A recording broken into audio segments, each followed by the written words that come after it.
हम बात कर रहे हैं एक ऐसे घटनाक्रम की जिसने भारतीय मीडिया जगत को झकझोर दिया है। यूनाइटेड न्यूज ऑफ इंडिया अर्थात यूएनआई के दफ्तर को सील करने और पत्रकारों के साथ कथित तौर पर की गई सख्ती के मामले की। दिल्ली के रफी मार्ग पर स्थित यूएनआई के कार्यालय को अदालत के आदेश के बाद खाली करा दिया गया है और उसे सील कर दिया गया है।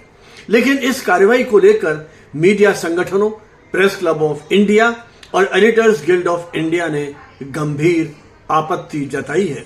उनका कहना है अदालत के आदेश को लागू करने के लिए अनुचित जल्दबाजी की गई और उससे भी अधिक चिंताजनक है अत्यधिक बल प्रयोग। रिपोर्ट्स के अनुसार बड़ी संख्या में पुलिस और अर्धसैनिक बल यूएनआई के कार्यालय पर पहुंचते हैं और पत्रकारों को अचानक परिसर खाली करने के लिए कहा गया।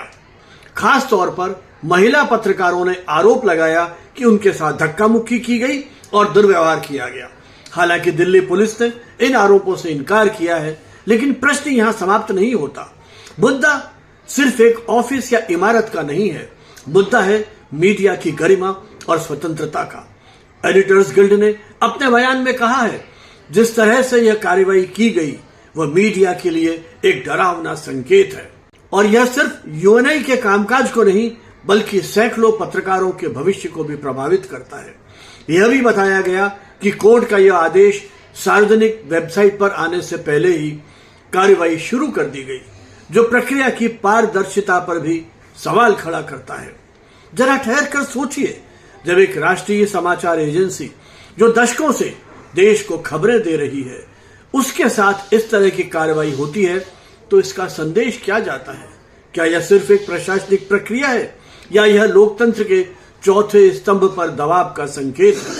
यह घटना हमें 3 महत्वपूर्ण सवालों की ओर ले जाती है। क्या न्यायिक आदेशों को लागू करने में मानवीय संवेदनशीलता जरूरी नहीं है? क्या पत्रकारों के साथ गरिमापूर्ण व्यवहार सुनिश्चित नहीं किया जाना चाहिए?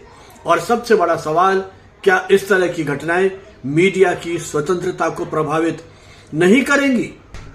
लोकतंत्र में मीडिया सिर्फ खबरें देने का माध्यम नहीं है बल्कि वह समाज का दर्पण है। अगर उसी दर्पण पर धुंध छा जाए तो सच देख पाना कितना मुश्किल हो जाएगा।